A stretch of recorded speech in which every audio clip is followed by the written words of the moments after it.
Hello friends, we are back with, we're going to complete the tank behind me and we're going to get the new inhabitants in. By now you've probably seen the first part of the build. If not, I will try and link it up here. And then there was the unboxing video, which you should definitely check out, and I will now try and link it also up here. I think that's where the linky buttons go. So last time we built the hardscape, which is styrofoam. We attached it in, we got it all painted and patched up. This time is going to be putting in the substrate, putting in the plants, putting in the front cover that goes over this part, because this is currently open, and then putting in the new inhabitants. So that's what we're going to work on next. I'm going to go grab all the supplies we're going to need, and we will get started on that.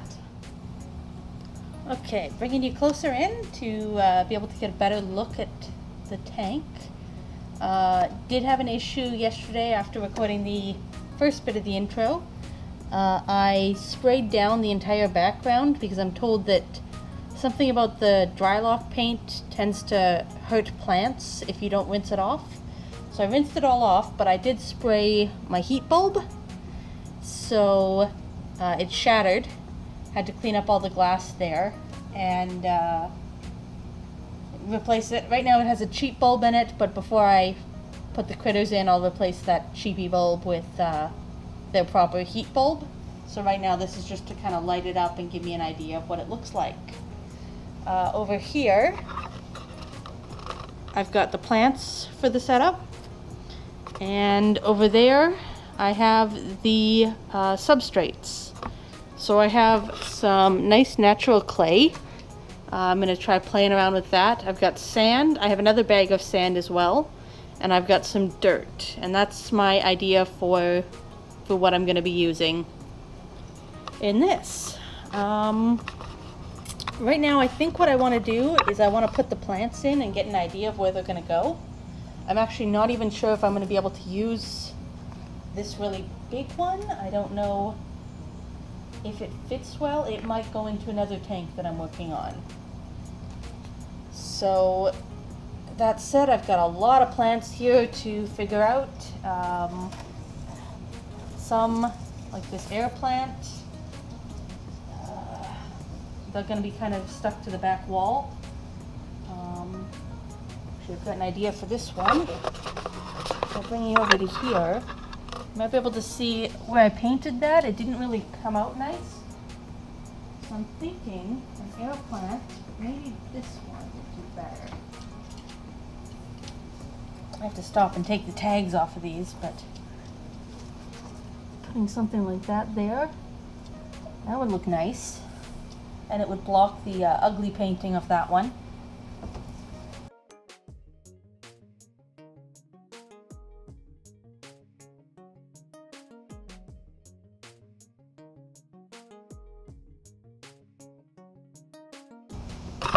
Okay, so this is what I've got for air plants. I got 3 of this kind. Some little unique looking ones. I got the one with the bit of the red, which I'm thinking that red one's gonna fit over there. I think it'd be better over there. So,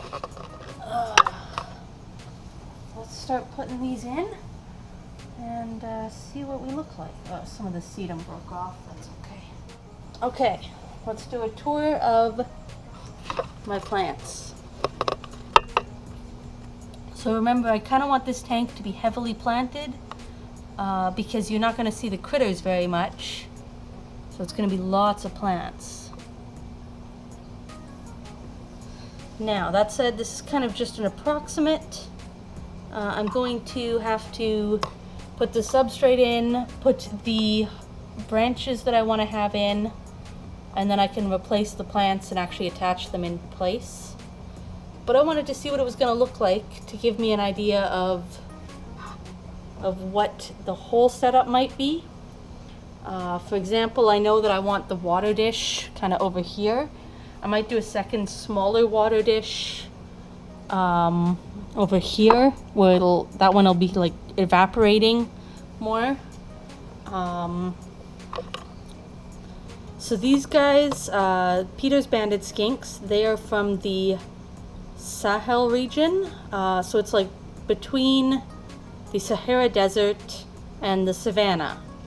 So there's grasses, there's some kind of like hardy plants, baboa trees or balboa,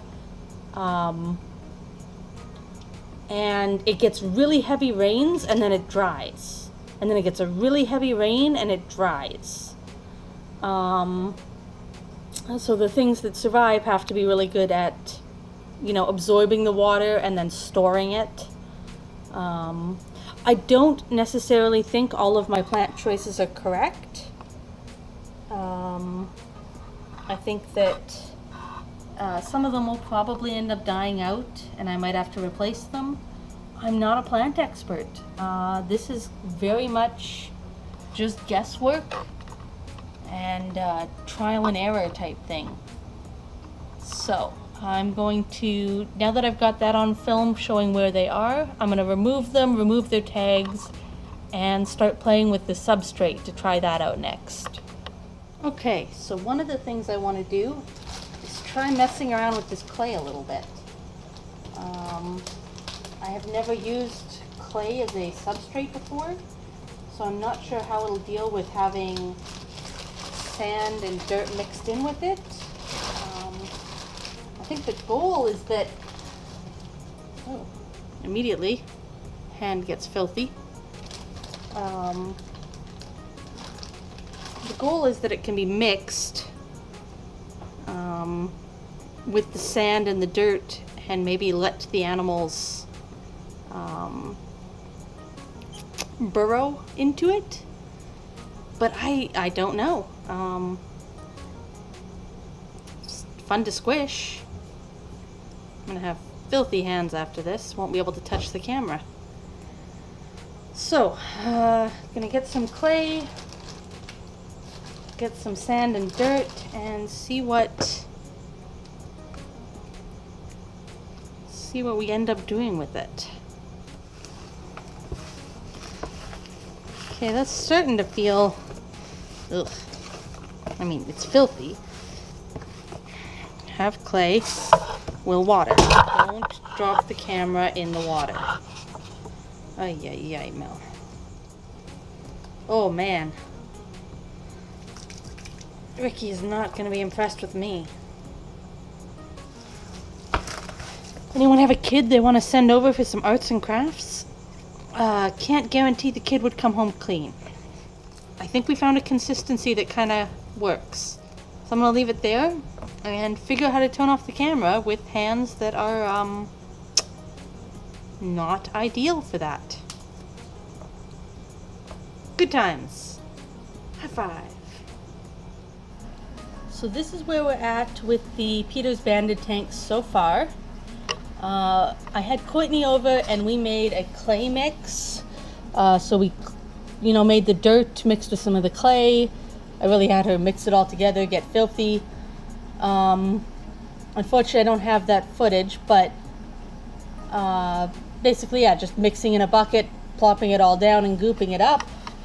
And you see it all the same over here. It looks really cool, actually. That'd be a very interesting top texture, but it's actually just going to be hidden underneath. So the next step now is to just add a layer of dirt over this and mix it all into the cracks. And that will be it for the dirt, and then it's going to be sand on top. So that's what I'm going to do now. I'm just going to go add some dirt. Okay, the dirt is in, and it's looking good.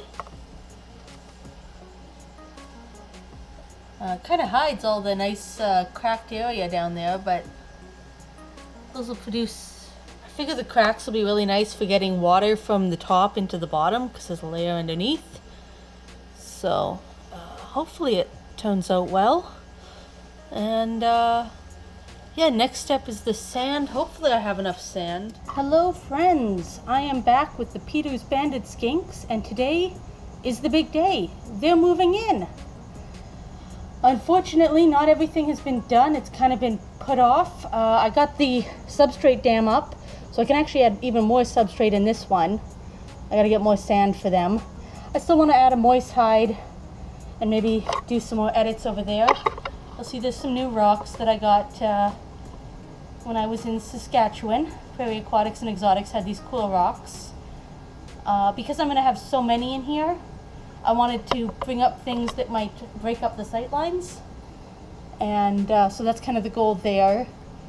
But I think I can still add more to this. This isn't, I would say, 100% complete, but we're enough that they can move in and start settling in. Speaking of they, since my last post, there are more of them. And I guess I should introduce you to all 8 of my Peters Banded Skinks. They're just in here all getting one last soak. Oh, this one's gonna poop for me. Planning to poop for me? No? Okay. Well, he did his... Yeah, he is. Okay. That's so nice of you. Yeah, he knew he was on camera and he wanted to show off. So this group is supposedly 3 males and 5 females. And supposedly they all get along. I'm obviously going to be watching carefully for any scrapping or anything. And they spend most of the time hiding, so I'm not expecting to see them very much. It would be fun to set up a camera or something at night and really get a chance to watch them. I love the color differences. Sorry there's poop in there. I just put them all together and it's their first time all meeting each other. Yes, hello everybody. So these guys are gonna get released into here.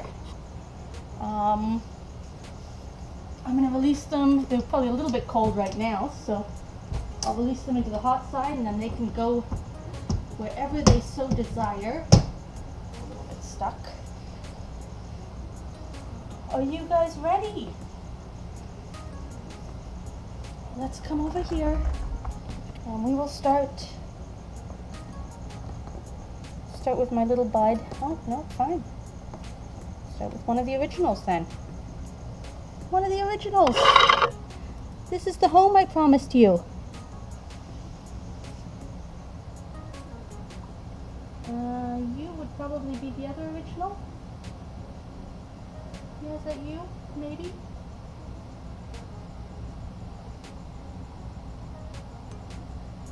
They still got dirt on them because they weren't in sterile bins. They were in their actual dirt bin.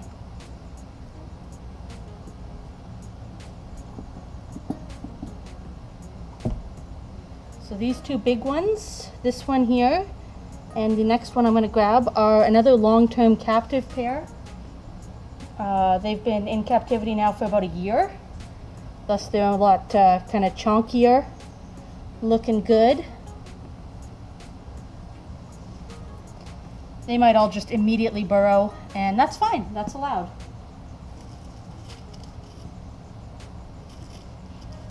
Are you catching that? Buddy, there's kind of a rock in your way. There you go. I'll move that for you. Yeah, there's tons of space for you to go. So that's only 4 of them so far. So the 2 little ones remaining are my 2 little males. So one of those new chunks is supposedly a male. I'm not sure, might both be female, might be 2-6. This is apparently a male, and I saw his hemipene, so I know that he is in fact male. So I have at least 1 male in the group. He's got his little stubby tail. So I don't know if males stay smaller or just these males, because they're more recent imports, are smaller. They're probably going to want to warm up, honestly. They're probably a little cool right now because of the bath. You, can I see you? Sorry. The other little male.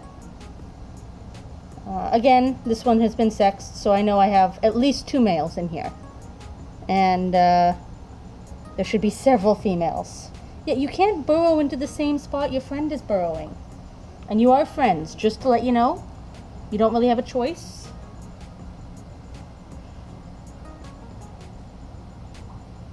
I feel bad. This poor one is in the middle of shedding. So I'm going to have to keep an eye on, make sure all the shed comes off. And that's why I want to add a humid hide into this. And they've just got the cutest faces. They're pretty chill. They flail a little bit right now, especially the newer import ones. But yeah, they don't bite or anything. They're very chill animals. And last but not least, I'm sorry. Also a little bit of shed, but there we go. That is 8 Peters Banded Skinks. And either 2.6 or 3.5. I mean, heck, if it's 4.4, that's... I've got to figure out how to do the popping myself, because one of the guys I got them from made it look really nice and easy. But I don't have the experience. No, buddy, you can't come out. You got to go explore. It's your new home. You guys are going to get used to it, I promise. Yeah, there's a whole big area for you guys to explore once you get used to it. No, you can't come out this way. You can't come out this way.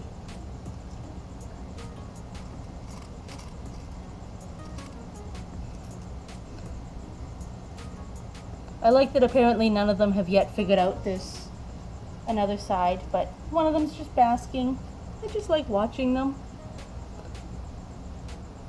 And yeah, I'm hoping that I can get these guys breeding, because the only downside to these guys right now is that they're all wild caught. They're super hardy, they're handleable, got great personalities, but they're all wild caught right now. And just able to see that one climbing the wall. Where you going, buddy? I didn't know you could climb. Those tiny little legs. But I'm excited for these guys. I'll leave the camera rolling for a little bit and we'll see them settle in. But I think that's it. Thank you everyone for watching.